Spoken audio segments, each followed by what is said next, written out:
Yo, what is happening to SoD? Let's check it out, Okay, boys. we got the Warcraft news over the last few days. Once again, we got some brand new class Okay. changes. We're also going to be discussing the PvP resilience that was implemented over the True. weekend and how it can be improved, and a brand new feature that I believe is going to be coming next phase that could take Season of Discovery to the moon.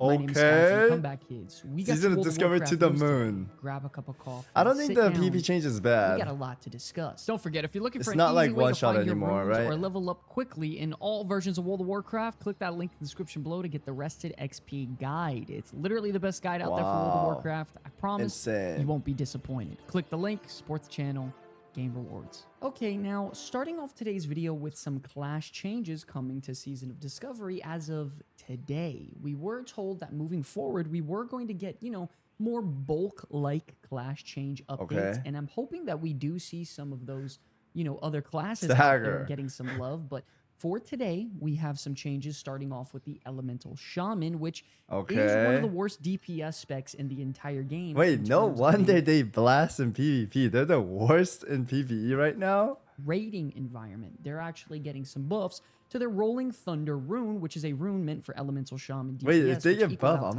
gonna be more scared. 0.5 to 1% of their total damage in a raid fight. So hopefully this change can, update some things for this class spec. The Rolling Thunder charges can now be triggered off of their overload from Lightning Bolt and Chain Lightning, as well as it now having a 50% chance to be procced, which was previously 30% chance. So hopefully this can gain a lot more charges to be able to use in a fight more than once or twice. Additionally, Elemental Shamans have always had the problem of they've never really needed a weapon imbuement on their weapon, but that is actually going to be changing because their Flame Tongue weapon imbuement is now going to grant, and I quote, a significant bonus to spell power, which is definitely going to be interesting to see, and I'm hoping that it's a decent amount.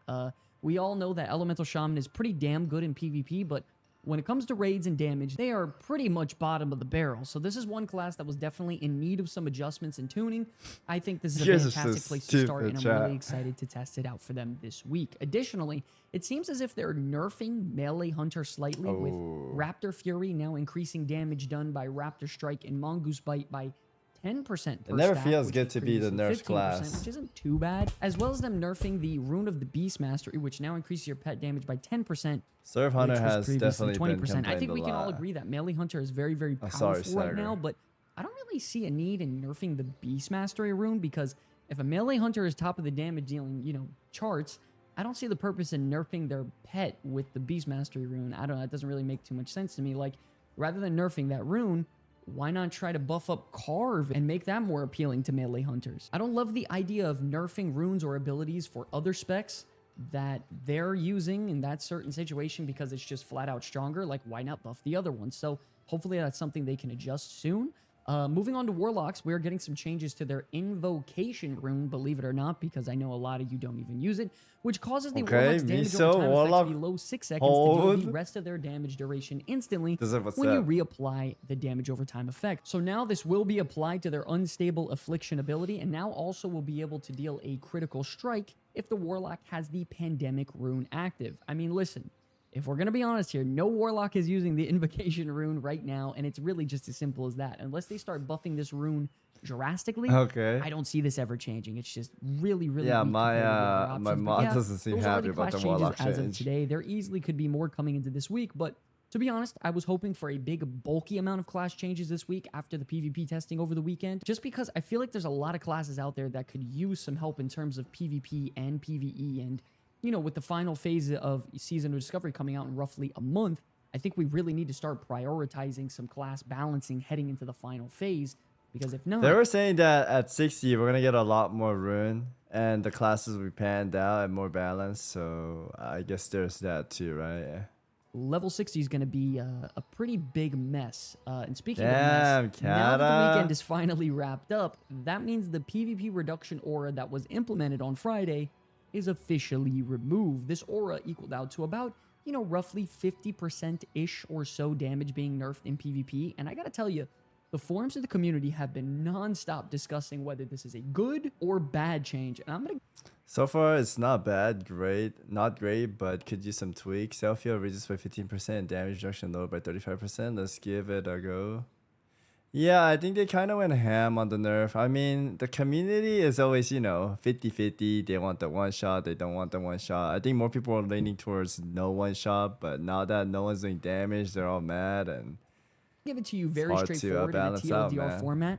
It's a very good step in the right direction. Yeah, but I think it's it good that needs they're some giving work. And attention no, to this it. isn't just my opinion. This is the opinion of a ton of other content creators as well. So the very obvious takeaways from this is that number one, healing is way too strong under the aura. Priest healers were practically unkillable, and most hybrid classes definitely excelled. But druids with their frenzy regeneration, shadow priests with vampiric embrace, shamans were riptide, all things like that. I They like did how an this is except for insane amount of healing, and they were just very, very hard to kill. Additionally, it seems that a majority of the community and player base feel that 50% is way too much, which I can agree on. I think in a sort of 1v1 environment, when you're dueling, it feels okay, but I don't think in a battleground setting, 50% is good. It is I absolutely. mean, it's also Classic WoW. Classic WoW is not supposed to be balanced, right? It's a Mickey Mouse mode. Kill, and it definitely You shouldn't play Classic WoW PvP expecting to be balanced. Yeah. has to get adjusted. When it's a 1v1 environment in a setting like that, I feel like I don't think it's too bad because there's a lot more skill expression being embedded into a fight. It's not just who can deal the most damage possible the fastest. It was kind of like who can use their class kit and runes to the best of their ability. So it was very, very fun in that way because skill expression was actually being used for once in Season of Discovery. But in Battlegrounds, 50% damage reduction and no healing reduction is just overkill. Once again, I love that they are making these changes and trying to do some sort of adjustments for us as players as we head into the final stages of SoD. I think testing all this out now so it's well ironed out for level 60 when, a bulk of players come back is a great move. Of course, I wish they would adjust every ability individually that they've added, like all the runes and stuff. But I guess that's just not really realistic on a seasonal realm like this one. I don't think they have the time, with Cataclysm Classic coming out and everything else going on because they have a lot on the table. They don't have a ton of people working on the project. That's just the truth. So it makes sense that they're going to overtune it, make really drastic PvP changes to try to tune it back the next week, and then try to find a middle ground. So from the players, content creators, and forum posts, it seems like a solid middle ground would be roughly around 25 to 30% damage reduction passively, while healing being nerfed as well, about 10 to 15%. I think we can all agree that the flat percentage changes aren't the best thing out there, and we would love those individual ability changes. We do have to know that they are working on the next phase, as well as brand new content, maybe new raids, dungeons, stuff like that, on top of trying to handle Cataclysm Classic coming out in freaking a month. So I think right now, this is probably the best that we're going to get heading into the next phase. Overall, though, a lot of people seem to like the changes. I really like the changes. I think it's a huge step in the right direction. It's far from perfect. Please don't hate on me in the comments. It's far from perfect. Just hopefully we get some adjustments, get another testing weekend, and we get it evened out, hopefully a lot better for the future. Okay, now, moving on to the next topic. A few months ago, within roughly the first or second week of Phase 2 being released, Blizzard actually did something very shocking, which was send out player surveys asking the player base's opinion on having Heroic Plus type dungeons in What? How do you guys feel about it, chat? Craft Season of Discovery. Now, this isn't a feature that I thought was coming, that current phase, which was Phase 2, or even the next one, which would have been Phase 3, which we're in now. Titan / Heroic Dungeons in SoD. God, I don't know. I think I'd like be in the maybe here. It'll be cool to see more content for sure. But is Classic really the right place to put this, I'm not sure. Something that I thought would be coming at the launch. Yeah, that's of the what I'm thinking, Miso. Phase, and I'm hoping it still does. Firstly, if you made it this far in the video, I have to know right now, what Hi guys, are you thoughts? okay with us reusing the same content and boost numbers a bit? Kinda hype. I think it will devolve into retail. Yeah, I don't know if they should, because what makes Classic good is that everyone can do every content, like raids and PvP, ranking to 14. Like, it doesn't require any, anyone can do it. You don't have to be like the best player at it. I think that's what makes Classic special to a lot of people. But once they start implementing like harder content, I think a lot of the casuals will not be happy, because they're playing this instead of retail because it's more friendlier, right? As a World of Warcraft Season of Discovery player currently, and your opinion personally on difficult and challenging sort of 5-man content being embedded into the game. Content that's not too hard to get into. It's not like a big hassle. It doesn't require a bunch of planning with a bunch of other people, but just some content that's challenging and hard enough. I wouldn't mind that it can give you some personally. loot, but then you But can also I think keep a lot it of simple classic and people play with a will few not be friends and happy. go from there. The reason I ask I this don't think is it'll be because friendly. I personally have to know your opinion, because in my opinion, I think it's a good idea. In the Burning Crusade, we were blessed with heroic dungeons, and in my opinion, it was an amazing pickup content for the game, man. 5-man content where you can go and enter a dungeon, the fights are challenging, drop pretty damn solid rewards. Dude, as that well looks as like tokens Bean's off brother. each boss that you kill, which you can then take those tokens, go to a vendor, purchase some loot. I think this sort of content can fit really, really well in Season of Discovery for a variety of reasons, and it can give us players some raw content that this game has been desperately missing as we're leveling up. But now we're heading into the end game, and I think it can fit perfectly. We all know that incursions were whack. I've been saying it the last 3 videos. I don't want to dive into that ball of fur again.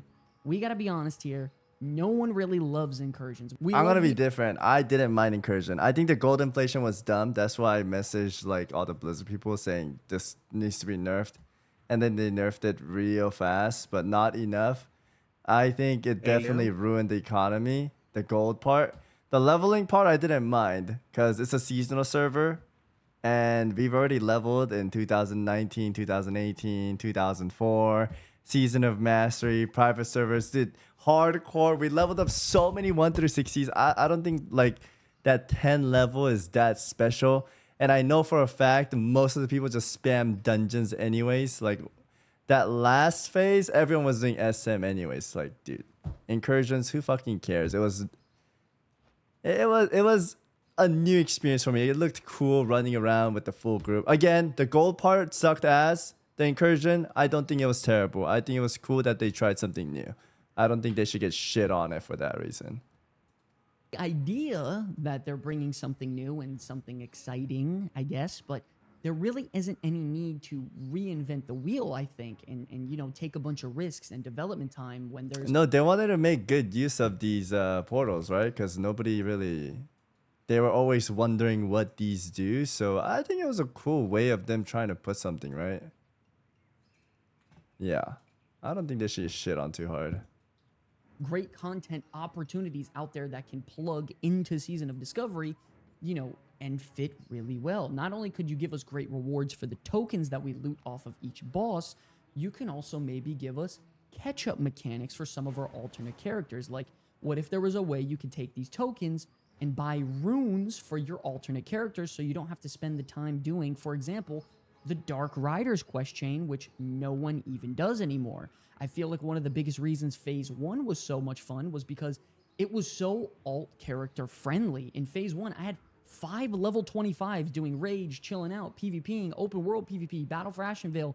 There was a very, very low barrier to entry. And then you flash forward to now, I only have 2 characters at max level, and I don't even play one of them because there's just a lot going on. I think if there was a way to bang out 2 birds with one stone by progressing your main character, while also slightly benefiting the progression of alternate characters a little bit, like giving us room. I don't think leveling alt or creating alt is hard, but for me personally, reputation grind is a problem. I don't want to rep grind on all my character. That's the only bad part. And stuff like that. I feel like it would be a really good addition to this seasonal style of play in World of Warcraft Season Discovery. Please let me know what you guys think, because I do believe that Heroic Plus dungeons could be coming in Season of Discovery next phase. They put it out in a survey. That's usually not something Sweat. do. Thank you So for the 1 year. I guys think appreciate it, about man. that. And also this right here, ladies and gentlemen, leads me directly into my next point, which all of you have to pay very close attention to. No animations, no graphics, none of that, because this is something I've been realizing more and more over the last 3 or 4 days or so. I've been catching myself in Phase 3 since it launched, only playing max maybe 2 or 3 hours at a time, even on weekends when I'm, pretty much able to play a lot. I've only been finding myself playing Phase 3 maybe a couple hours at a time, and I've come to realize it's very hard in Season of Discovery to do content like PvP battlegrounds, incursions, joining a raid group, doing wild offerings, Blood Moon event, pretty much all the content available in SoD at this point, Phase 3. It's kind of hard to get into, and it doesn't feel good to do any of these alone. Now, I'm being serious here. Let's try to hone in and focus on what I'm saying. Over the last couple days, I've been setting up meetups, chilling out with some of my guildmates, and doing all of the content that I was just talking about in a group with my friends. Okay. And it has vastly changed the way I look at Season of Discovery. I went from playing 2 to 3 hours max until I just got bored to now the last 3 or 4 days or so playing 12 plus hour sessions straight with my friends doing all the content available. And the reason for that is because World of Warcraft is just infinitely more fun to play with friends or guildmates that you really enjoy. If you're logging in every day to Season of Discovery and not messaging anyone, Isn't 2 to 3 hour average? Yeah. That's not bad. Yeah, of course, playing with friends is the best experience in any game. at all, you're gonna just have a terrible time hanging out in the looking for group channel and posting, hey, can I join your group? But then they're gonna message you back saying that they want to look at your logs, and you're just gonna pray that you get into their group. It's just a crappy cycle to be involved in. This isn't some guild advertisement from me or something like that. This is just me giving you honest advice from a gamer to another gamer. Please do yourself a favor. Join a guild that is actually active and that tries to do content with each other. I've been doing content strictly with my guild the last week or so, and it's been nothing but a breath of fresh air. If you're looking for a guild to join, I know I said I wasn't going to pitch it, but if you guys are looking for a guild to join, you can join me. My name's on screen here, Crusader Strike Horde. I'll send you a guild invite, and we can just hang out and play some fucking video games, man. Like, I don't know why we make this thing so complicated. W guild Try to play with some recommend. people you Yeah. enjoy, I promise. It elevates the fun exponentially. Anyways, moving on. By the way, don't forget to leave your comments about SoD or World of Warcraft in general so we can discuss it here in these news videos like we're about to do right now. Even in a guild though, chat, I feel like the gaming has changed. Back then, like, people liked helping. If I needed like to find something and ask in trade chat, they're like, yeah, come follow me. And then tick, tick, tick. I remember this exact in 2004. Somebody showed me like a herb pouch vendor, and that was cool. And other people were showing me where to level up engineering and whatnot. But I don't know if that exists. It does, but not too much as the past. It's changed. Everyone wants to just min-max and do their own thing. So you only friends or like really few people in the game. It's just different, right? Very, very different. Now it's just Google Sag, and now it's just get the fuck out. That's my flower. It's harder to get people to do things just for fun. Yeah, I do have one big event planned, but I don't know if there's a lot of SoD. I might have to tag all my guild members. I do have something big, chat. Something big. I haven't told anyone because I don't want to get griefed or anything. Yo, Cause, thank you for the prompt. Appreciate it, sir. Please check this out. What is this? Bruh. Wow, thank you, man. What was the rest of the video? Your top call. Okay, we don't need to watch that part. Bruh.